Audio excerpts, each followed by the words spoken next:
Good afternoon, folks. Will the Committee of Supply please come to order? This section of the Committee of Supply will now resume consideration of estimate for the Department of Families. Question for this department will proceed in a global manner. The floor is now open for question. Honorable Member for Morden Winkler. Thank you. I'm glad to be back today. I've had some more questions yesterday, and I felt like I just was like, oh, I'm gonna stop, but now we're starting again, so this is great. So thank you again for letting me speak today. I just wanted to go back a little bit and just talk about where we left off the last time we had met. Couple questions to ask about the 24/7 drop-in centers. One of the questions, and I'm not sure if the minister answered this or not, but one of the questions I didn't think I've found the answer for or had asked yet was, when will the centers be, when are they is the minister planning to have those online, ready to go running, fully servicing women that are in need in Manitoba? Honorable Minister for Families. Miigwech, and good to see you again. Miigwech for the important question. We're don't necessarily have a timeline right now. It's important to understand and appreciate that we're just in the beginning stages of, as I shared last time with you, meeting with all of the community partners and those that are on the front lines, and doing tours, as I said. So as I think I had shared last time, I want to get this done right, so we're going to take our time. So I don't necessarily have a timeline to give you right now. I do, however, just want to say a couple of things. And, you know, I think it's important for Manitobans that are watching this afternoon's estimates proceedings, which I think Manitobans like. I think this is riveting information. It's really, really riveting stuff. I want to share with Manitobans about the vote today in the House this morning. I think it's really important for those Manitobans that are watching to know and to appreciate what happened in the House today. And so as folks may or may not know, this morning we had a recorded vote. And for folks that don't know what a recorded vote is, it is when members, MLAs, ministers, everybody in the House, opposition side, government side, independents, when they get up in the House and they stand up in the House and they record their vote, it is really one of those opportunities where you really physically see where people stand on a particular issue. And so we had a recorded vote on our colleague, the MLA for Kirkfield Park, his bill on Trans and Two-Spirited Day of visibility. Important to note that our colleague is the first trans first trans man ever elected in Manitoba's history, just in October of 2023. An extraordinary moment for Manitoba, an extraordinary moment for this building, the People's Building, the seat of power. This building that enacts laws, policies, that decides budgets for departments, huge departments. We had the first ever trans person elected. That's something that we can be so proud of. And our colleague was elected during a campaign that sought to harm in a very real way through the language of using like parental rights and a whole host of other things that happened in the 2023 provincial election campaign that the PCs used in their political campaign. Our colleague was elected in the midst of that hate and that harm. And I think that that's a testament to where Manitobans are and where they want us to be. And so today's vote, recorded vote to stand up in the House and show your support for trans Manitobans, for two-spirited Manitobans, again, we're also in the start of Pride Month, and it's an opportunity to show Manitobans, all Manitobans, that they're valued, that they're respected, that we've got compassion, that we have love, and that we will always stand with trans and two-spirited Manitobans. And what happened today was that the member for Steinbach, the member for Borderland, the member for La Vérendrye, and the member for Springfield Rashad all got up in the House and stood up and voted against Manitobans, voted against trans Manitobans, voted against two-spirited Manitobans. I really want to express that I've been elected since April of 2016. I've actually never seen that done in the House since I've been here. We have another colleague, the Minister for Justice, who's been here longer than myself, I think by maybe 4 or 5 years. He's never seen that happen in the House. We've never seen in the House individuals of an opposing party get up in the House. Order. Sorry, time expired.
Before recognizing the next member, I would like to remind all honorable member that their remarks should be kept relevant to the matter before the committee. For clarification, Rule 76, bracket 3 states, speeches in a committee of the whole must be strictly relevant to the item or clauses under consideration. Thank you. Honorable member for Morden Winkler. Thank you, Chair. I would just like to add to the answer, or just what I received already from the minister, just understanding that it's important to make sure that that standards and protocols and all things are in place for the 24 drop-in centers. And I agree, it's important to get that right, because you want to serve the women like they need to be served, and that's important. Is there an approximate goal as to by a date that you would love to make sure that they're set up by? Just something to give me an idea of what the goal is, because I think it's important for us to have a goal. Honorable Minister. Miigwech, and I think that's a really important question, and it is tied into my previous comments that I was making in respect of the harm and targeting of trans and two-spirited children. Let me be explicitly clear in my comments so folks don't mistake my comments that they're not relevant to the question that was posed. First off, let me just answer in respect to the timeline. My hope is, again, to be done in a good way, in a robust way, in a comprehensive way, If I were to express my hopes, I'm hoping by at least next year, if not at the latter part of this fiscal year. So not a significant time in respect of like years on years. Certainly, as I shared with you, we're looking at different sites, and maybe some sites might be ready to go earlier than others. And, you know, the discussion on a 24/7 drop-in center or a safe space for Indigenous women, girls, and Two-Spirited, again, brings me to what happened this morning in the House. I cannot stress how important it is that that folks understand, the people who are elected to the Manitoba Legislative Assembly should, and I would submit, must be concerned with all of their constituents. And so, as I was saying before that, the member for Steinbach and the member for Borderland and the member for La Vérendrye and the member for Springfield Rachat have trans and Two-Spirited constituents. They have trans and Two-Spirited constituents in their constituencies that they represent, that they're elected, that they're paid good money to represent in this Manitoba Legislative Assembly. They do. The member for Borderland has trans and Two-Spirited constituents that the member for Borderland got up in the House today and voted against. The member for Borderland got up in the House and voted against his very own constituents. If maybe the public watching this don't necessarily appreciate, we take an oath when we're elected. When we go, before we go into the chamber, we take an oath that we're going to represent all of our constituents, including trans and Two-Spirited, including constituents that you may not agree with. Over the years, in the 8 years that I've been elected, there are many constituents that don't agree with me and that maybe necessarily I don't agree with them. But I will tell you this, I would never get up in the chamber and vote against what's in the best interest of Manitobans. I would never get up in the chamber and vote against Manitobans' humanities. I would never get up in the chamber and vote against trans children or children in general. And that's what happened. That's what happened this morning. Those 4 men got up in the chamber and voted against some Manitobans' humanity. They didn't even see them enough or respect them enough or care about them enough or have compassion enough for them or see them enough to vote for their humanity. That's what happened this morning in the chamber. And that's a sad day. That's a sad day for Manitoba history here. And as I've always said about the PCs, when they show you who they are, believe them. For the last 8 years, they have shown us over and over and over and over and over again, including a mere couple of hours ago, who they are. And so I take a great exception. I take great exception to what happened this morning as the minister responsible for gender equity, for the minister responsible for our 2S LGBTQ2I relatives. I am the minister responsible, and I take great exception to those 4 men getting up in the chamber this morning and voting against their humanity. It is shameful, and I hope that they'll do what's right and apologize.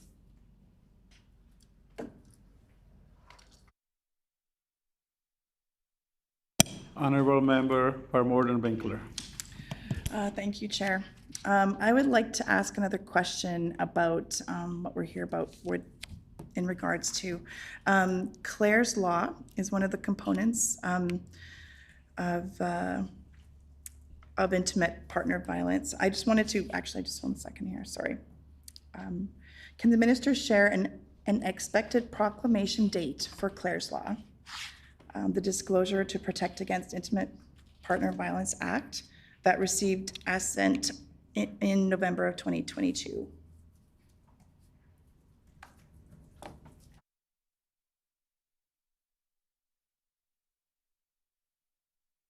Honorable Minister. So I will answer that question, but I want to go back to the discussion of harm on what happened in the chamber this afternoon, or this morning. One of the things that we're talking about, as the member has so respectfully and honestly asked, and I appreciate her questions so much, when we're talking about the 24/7 drop-in center, we're talking about missing and murdered Indigenous women, girls, and Two-Spirited. Why this morning was particularly offensive and egregious is because the member for Borderland, the member for Steinbach, the member for La Vérendrye, and the member for Springfield Rashad, while they may not have the capacity to see the connection between what they did this morning and the questions that their colleague is asking, here's the connection. We have an ongoing savage genocide against Indigenous women, girls, and Two-Spirited across our territories, from coast to coast to coast. It is an ongoing assault on Indigenous women, girls, and Two-Spirited's bodies. Because for generations, people who sat in these very rooms, in that very chamber, didn't think much about Indigenous women, girls, or Two-Spirited. Didn't give consideration to the protection of Indigenous women, girls, and Two-Spirited. You know, often I sit in the chamber and I'll look around that chamber and I'll think, wow, in the last 152, 153 years, there were people that sat in that very chamber that were sitting in that chamber making laws and decisions at the exact same time of residential schools, at the exact same times as the 60 scoop, and now at the exact same time as missing and murdered Indigenous women, girls, and Two-Spirited. There is a connection between the 4 members of the PC caucus who got up today to vote against trans and Two-Spirited people's, Two-Spirited Manitobans' humanity and the stuff that has gone on previous and concurrent. There is a connection between that. When you have people that do not see the humanity and consider some people less than other people. And I think that, and let me just say this, is that if you're going to run for office and you're going to get elected, you should care about all of your constituents, and you should be actively working against harm. You should be actively fighting against harming, putting Manitobans, putting particular Manitobans in harm's way, so that when you come to estimates and you ask the minister responsible about MMIWG2S and what she's doing on 24/7, make the connection that what happened this morning is connected to that violence. There is consequence. There is deadly consequence when you have people elected like the member for Borderland, the member for Steinbach, the member for La Vérendrye, and the member for Springfield Rashad, who cannot even get up and support and vote in favor of a bill that gives humanity to trans and Two-Spirited Manitobans. I cannot express to you as an Indigenous woman, as the minister responsible, how offensive and grotesque what we saw this morning is. And I honestly, we know that the minister for Springfield, or the member for Springfield Rashad, has been there a long, long time. I don't understand how folks can show up for work, show up to represent Manitobans, and do what they did this morning. And then to double down on it. The member for La Vérendrye just doubled down in the hallways. He doubled down on that hate and that discrimination and that real harm. So to me, it's like, it's quite insulting that on the one hand, members opposite are asking me about MMIWG, and on the other, getting up to support harm.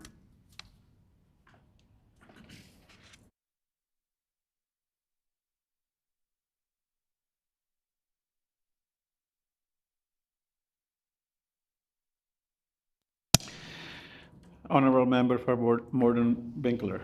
Thank you, Chair.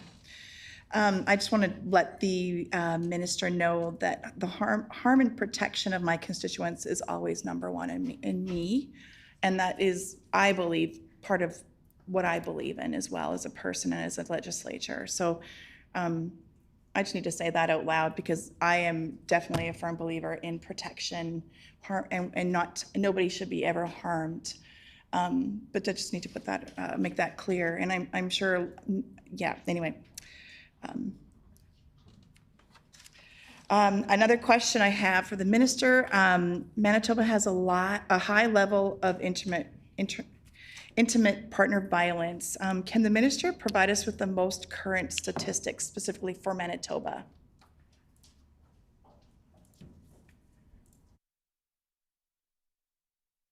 Honorable Minister. Yeah, I think that's a great question. And while my team is finding that answer for the member, I just want to comment on a couple more things.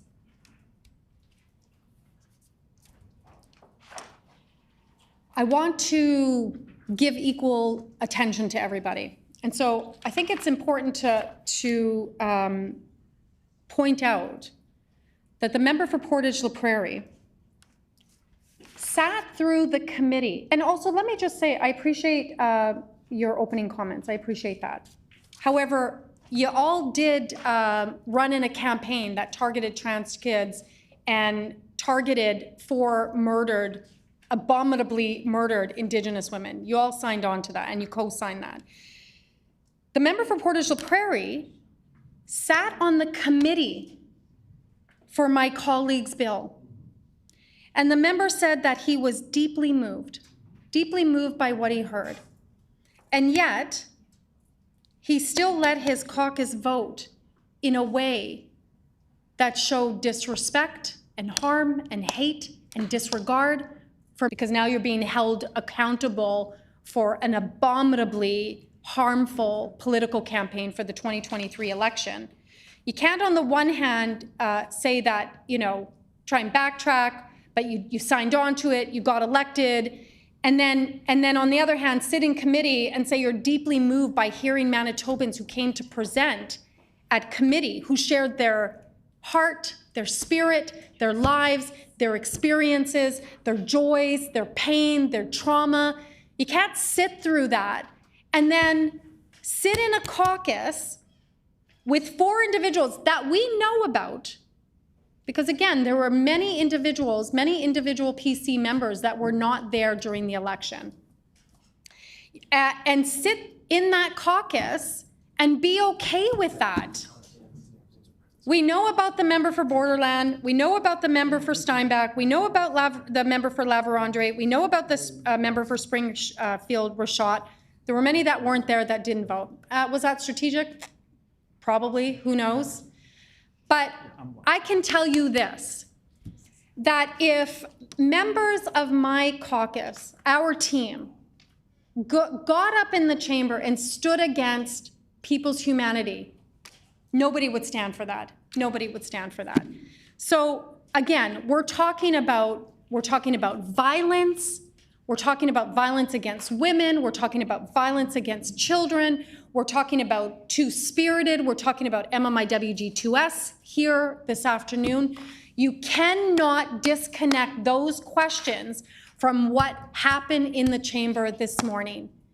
They are intimately connected. They are fundamentally connected. And it really is quite disconcerting that the member for Portage-La Prairie will sit here and say that he's in support and was moved by Manitobans, but at the same time be perfectly okay with his 4 caucus members and possibly more voting against the humanity of Manitobans. It just doesn't jive. You can't ask me questions as the Minister for Families as the Minister for Women and Gender Equity, who represents LGBTQ2AI Manitobans. You can't ask me these questions, and yet mere hours ago, you supported members' rights. Like I think the member for Legacy, where's the member for Legacy from? Huh? The member for Dawson Trail said that this was about shaming. This isn't about shaming anyone. This is about pointing out what elected members in the Manitoba Legislative Assembly, what they stand for. It's not about shaming. I don't care. If that's what you want to do, be you, do you, whatever. But live with the consequences. There are consequences when we participate in harm. And the consequences is that from now until the day I am no longer elected, I will never let every single member of the PC caucus forget what they did during the 2023 provincial election and what they did this morning on May 30th, 2024, ever.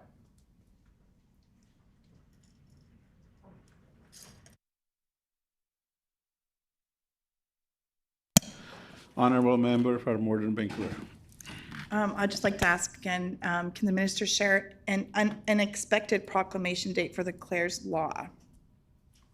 If she has that information.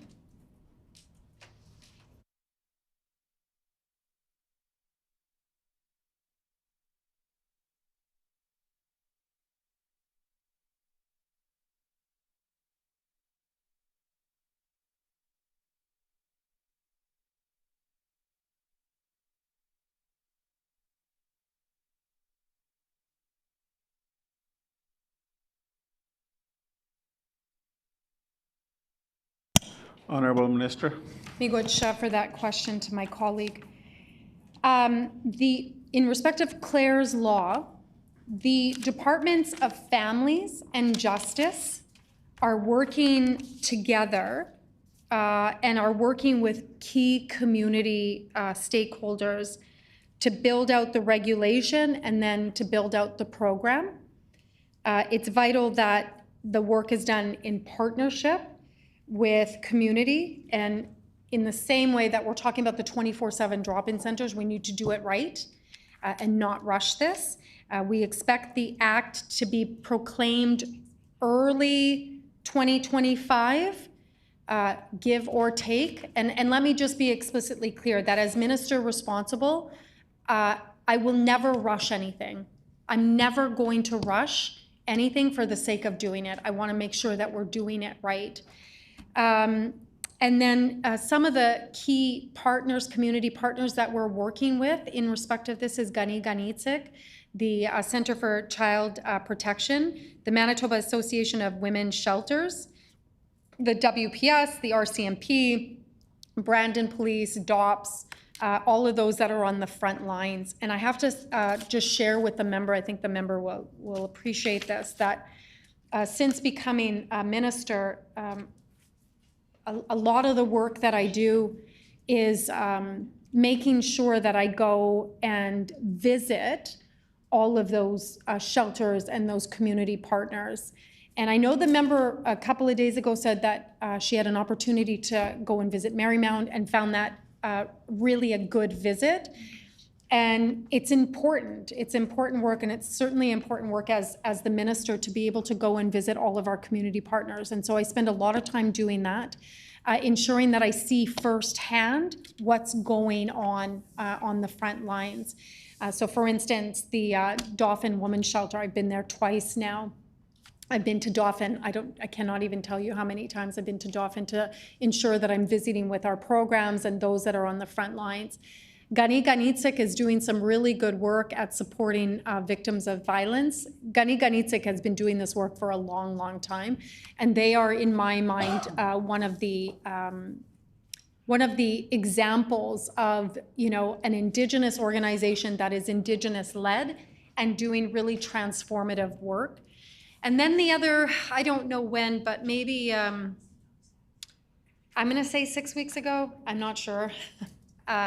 But I had a really phenomenal visit with the Canadian Centre for Child Protection and got to meet not all of their staff, almost all of their staff on the tour, including the individuals that do the online work, right? Going through online. And I bring them up because I want to, you know, for the purposes of Hansard and for what is in our historical record, just say how much I appreciate the work that they all do.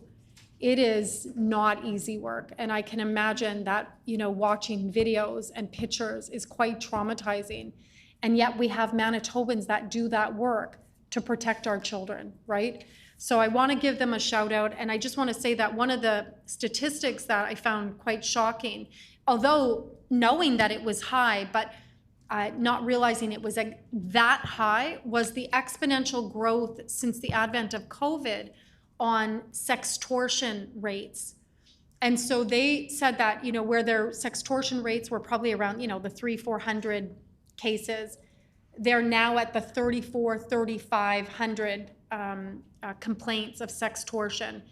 And those are our children, right? Those are our children that, you know, as soon as they go online, they have these predators and these pedophiles that target them for sextortion. Honorable Member for Morden Winkler. Thank you for that answer, Minister.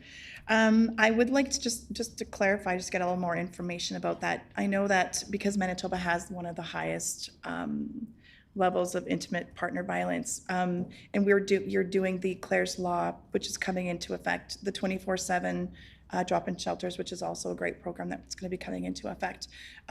What is it that we've got going right now in our province immediately right now? Because we are in it.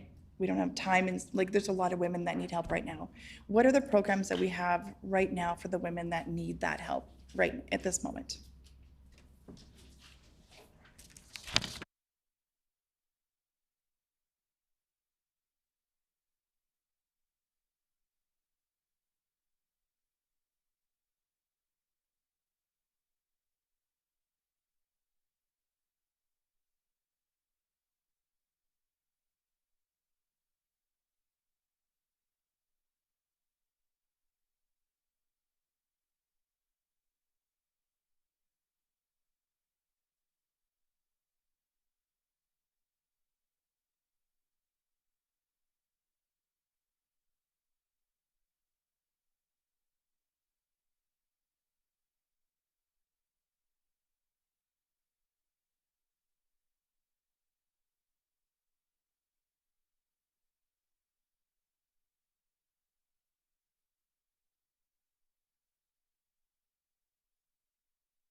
Honorable Minister.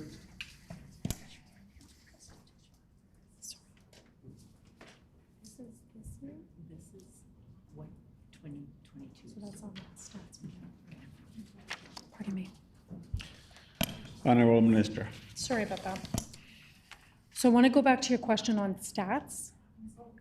Yeah. So the latest stats that we have, which are not necessarily the most up to date. So the latest stats from Stats Canada, which are always a couple of years behind. In 2022, Saskatchewan had 730 victims per 1,000 population. They're number one in the country. And tragically, Manitoba is second across the country at 585 victims per 1,000 population. What did I say? 100,000, sorry. It's really bad. 100,000, I apologize for that. Yeah, okay, that would have been really, really bad. I also want to just share a couple of, this is going to be a long answer to your last question, so I may have to do it in two if the member is okay with that. But I'm going to start with some of our other statistics. So number of clients, although I loathe that word, number of Manitobans served by shelters in 22-23, which is the most up-to-date data, right, is 3,124. Number of calls received by a shelter crisis / information line, again for 22-23, most up-to-date, is 18,528. For Winnipeg shelters, that's 10,696. And for rural shelters, that's 7,832. So again, that's calls received by shelters, crisis, or information lines. Number of Manitobans served by interim housing and second stage programs for 22-23 is 212. And then number of residential bed nights, so I'll give you the definition of that. A bed night is a unit of measure used to indicate one night of accommodation provided by an agency to one individual. So for example, one woman and one child staying for 1 week's accommodation, which, thank you, equals 14 bed nights, right? And that would be for 22-23, 28,696. So again, that's bed nights. And then from interim housing, if you divide it even more, that's 9,729 bed nights. For long-term second stage, that's 18,967 bed nights. So I think coupled with this is the number of Manitobans, because you're at the last question that you asked, also this goes to this as well, but I still have more information. But we're talking about what we're doing now, right? So this is some of the infrastructure that we have, and this is some more, but there's also this as well. So the number of Manitobans served by women's resource centers, which I'm sure you know do phenomenal work, like just phenomenal work. For 41,802 Manitobans. And then the number of Manitobans accessing specialized programs in 22-23 is 4,056. So I think for stats, I think that answers your question and kind of gives you a snapshot. Again, 22-23, stats are always like, 1 or 2 years behind, but it kind of gives you a snapshot of the numbers that we're using. Again, and it's, I do have more in respect of what we have now, but I have 19 seconds.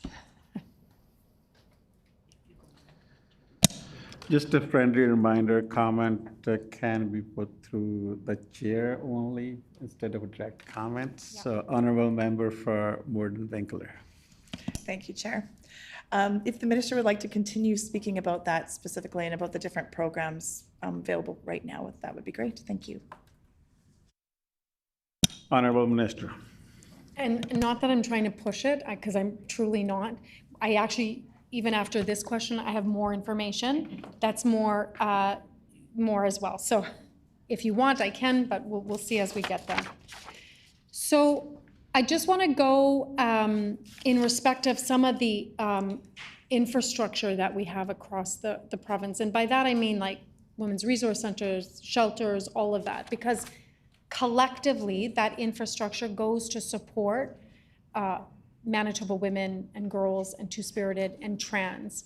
And again, it's really important to you know, acknowledge and appreciate that we're talking about trans and Two-Spirited and LGBTQ2IS as well in here, right?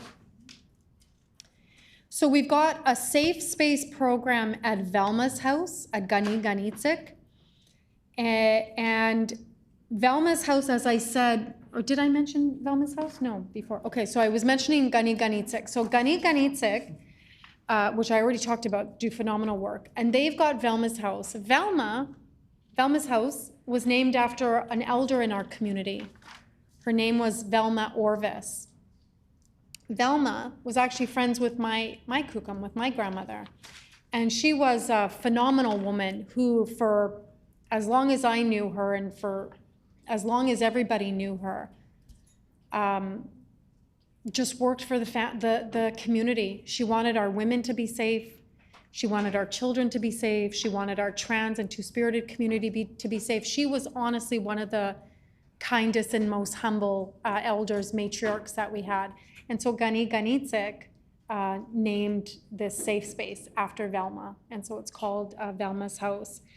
And I was there just, I think at the very, very beginning of when I was first appointed minister, and got the opportunity to see the work that they're doing there. And I'm trying to figure out if the member recalls, in our last conversation, I was talking about our micro credential training, and I love that program. And again, it's to support folks working in these shelters. We had folks that, I got to meet some of the folks that were working at Velma's house that took that training, so I thought it was great. So then we have a shelter program. There we've got Eastman Crisis Center, Ikwe Wajidowin, Nova House, Parkland Crisis Center, Prairie Harbor, Inc., South Central Committee on Family Violence, the PAW Committee for Women in Crisis, the Thompson Crisis Center, the YWCA Westman Women's Shelter, and Willow Place. And that actually, sorry, let me just go, the Velma's house, that total budget for 24-25 is $1,534,000 and some change. The shelter program, that total budget is $10,727,000. Then we have our residential program. So we have, and this is intimate partner abuse recovery programs. So we have the Alpha House Project, Bravestone Center, Chez Rochelle, the Samaritan House Ministries, and that, but coupled with that, the subtotal for that is $1,461,000 and some change. And then as part of the residential program, so we've got the intimate partner abuse recovery programs, but then we also have the transitioning housing programs. That's the North End Women's Center and the West Central Women's Resource Center. And so those two combined are $2,072,000 and some change. Then we get into our women resource centers, which again, I think you and I are both on the same page, or the member and I are on the same page and do great work. And so we've got the Fort Garry Women's Resource Center. We have the Interlake Women's Resource Center.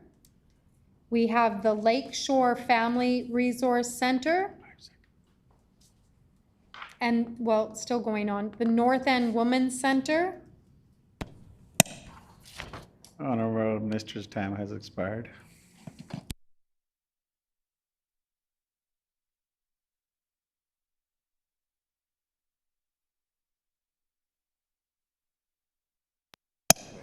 Honorable Member for Morden Winkler. Thank you. I'd like to thank the minister for that information. That's great and amazing programs and yes, invaluable work that people across our whole province do to help women that need it. It's just such a great to hear all these programs and the budget for that. I do have a question in regards to, the minister had mentioned the $10 million plus for the shelter programs. Is there information about how that's divided up between the different shelters in the different areas of the province? Honorable Minister. So before I answer that, I still had more information.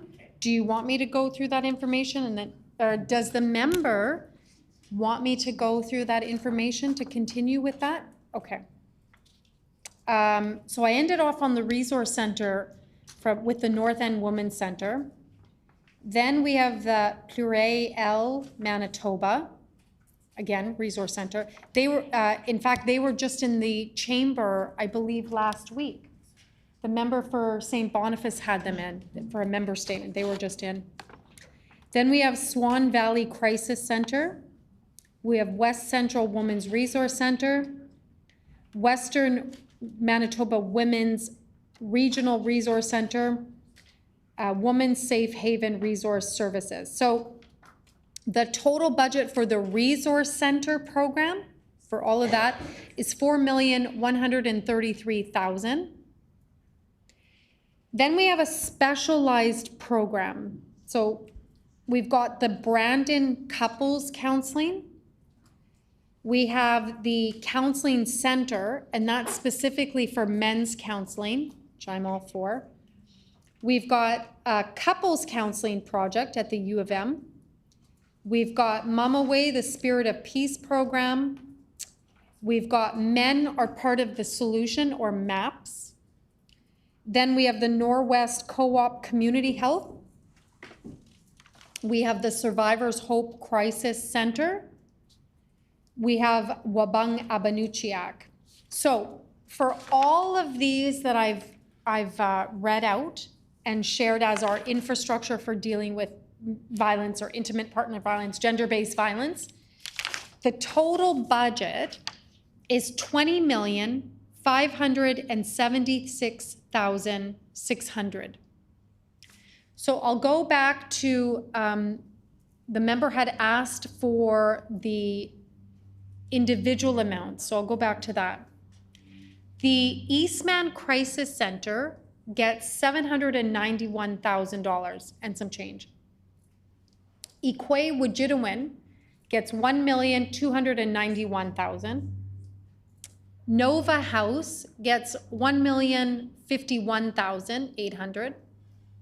Parkland Crisis Center gets $788,700.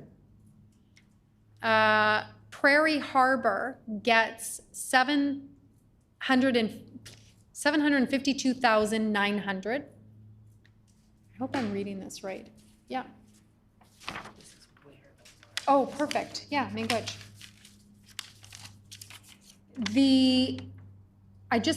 So I just want to also provide for the member. Eastman Crisis Unit is in Steinbach. Equay Wujidawin is in Winnipeg. Prairie Harbor is in Portage La Prairie. Which one? Oh, I'm not doing it in order here.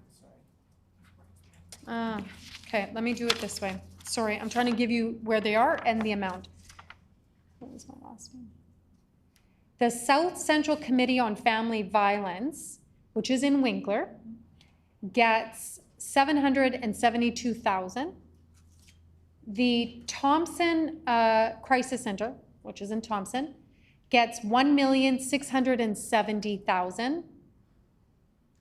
The YMCA Woman, that one's not on here. The Westman Region, Brandon, $1,092,000. Willow Place is Winnipeg, $1,634,000. So I just want to give you the other. Nova House is in Selkirk. Parkland is in Dauphin, which is the one that I visited. Prairie Harbor, did I say that, is in Portage. And then I think I've shared all, those are the locations of them. So that's the individual amounts that all the shelters get, for a total, just in that just the shelters, is $10,727,000.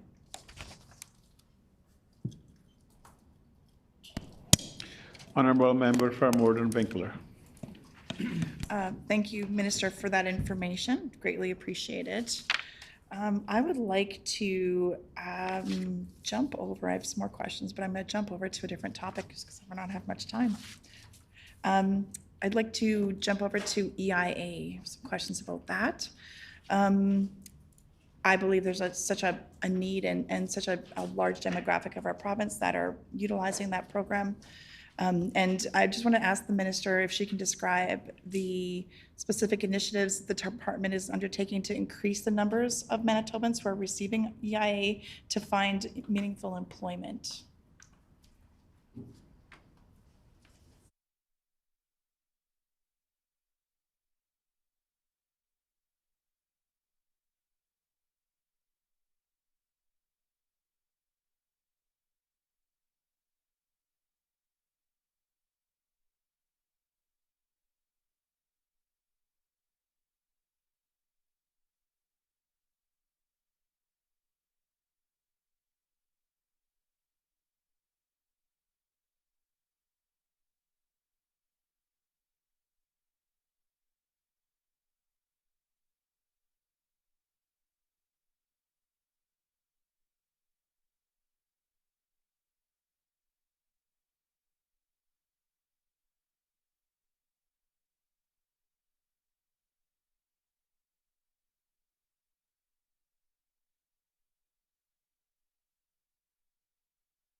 Honorable Minister.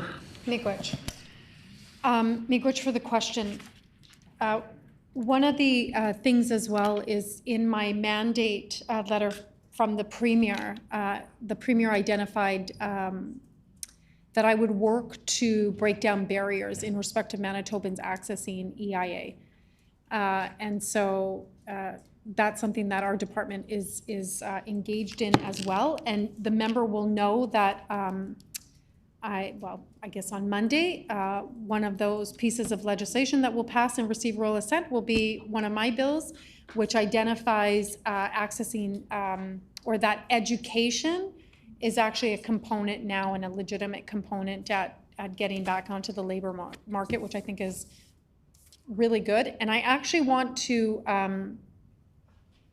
also just shout out my colleague, the minister, can't say names.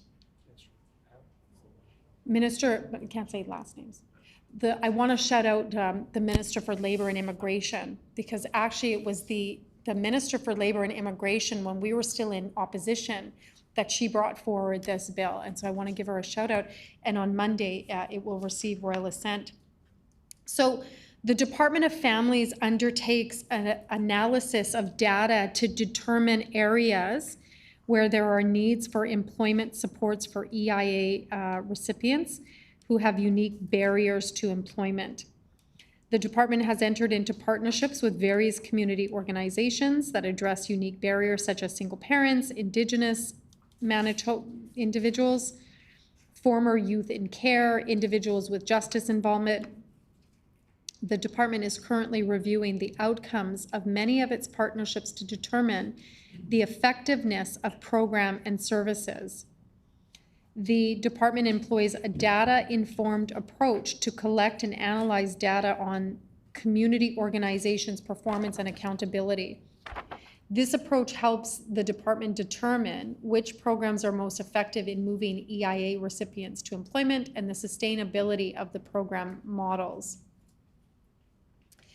I want to just chat about, because this is going to take me 2 questions as well. I'm going to chat about that we have a $20 million endowment fund, an EIA endowment fund. And from that endowment fund, we were able to support one-time projects that helps folks have that connection to the labor market. So I want to just read out some of them because I think it's really important.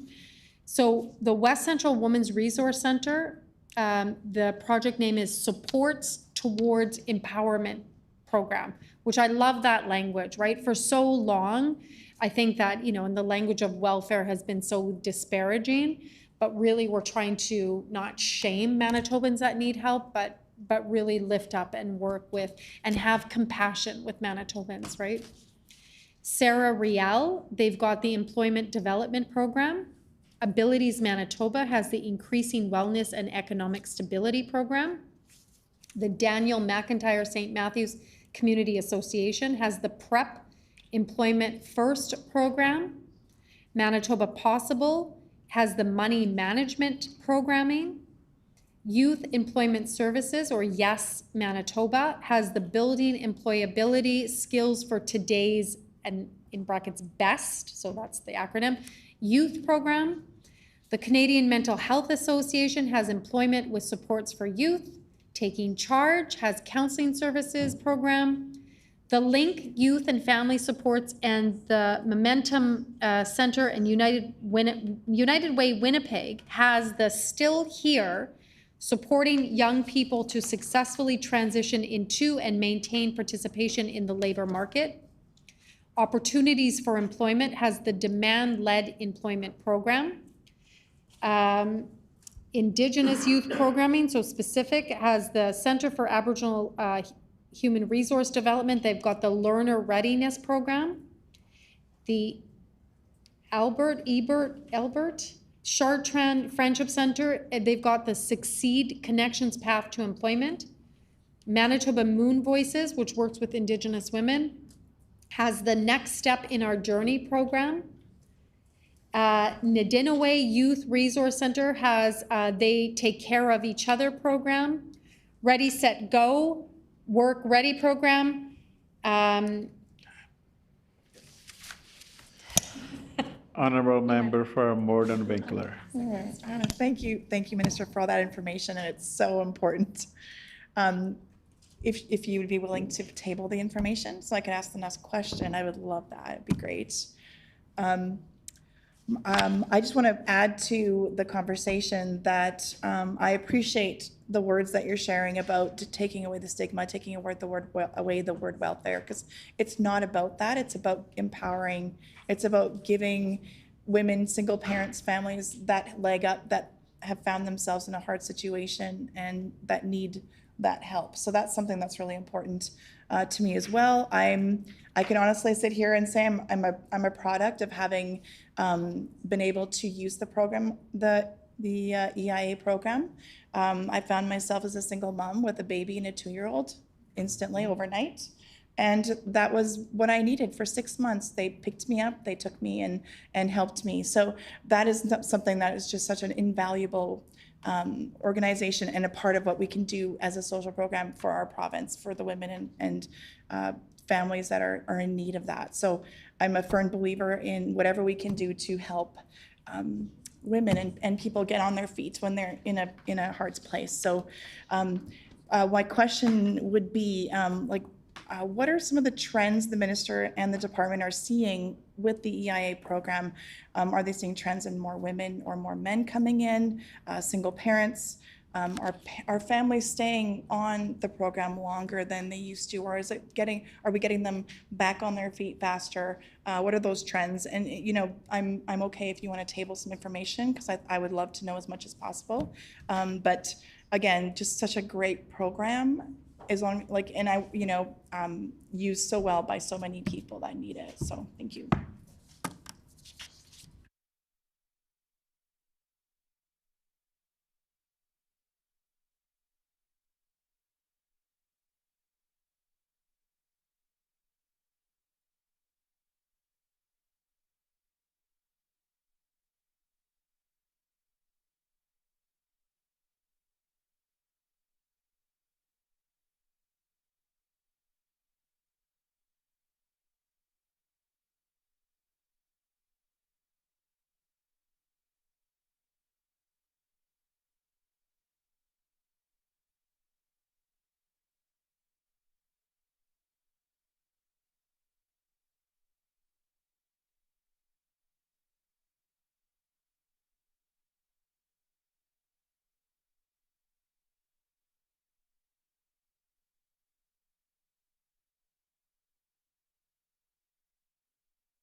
Honorable Minister. I'm going to share some caseload trends. So average monthly caseloads have seen a general increase each year since 2010/2011, except for 2020/2021 and 2021/2022, and that was because of CERB, right? So we saw a decrease. As of December 2023, there were 41,708 income assistant households. That works out to 31,875 EIA cases and 9,833 MSPD cases. The significant caseload reduction, yep, that was a CERB, and the Canada Recovery Benefit. Receiving those benefits made the majority of EIA households ineligible for provincial income assistance. All categories saw caseloads reductions because of the pandemic. Income assistance caseload grew from 35,950 in October of 2021 to 41,708 in December 2023. Right, so it went down from 35,000 to 41,000, but again, that was because of COVID and CERB, right? Although the total income assistance caseloads has been increasing since in 23-24, still caseloads haven't returned to pre-COVID levels. So they're still not at the same levels. Manitoba's caseload trends are not unusual within the Canadian context. Ontario reported an overall caseload increase between 2017-18 and 2019-20, but then also experienced caseload reductions because of the pandemic. And again, with increases following the termination of the federal benefits. Partnerships with community agencies to support Manitobans to overcome The hour being 5 p.m., committee rise.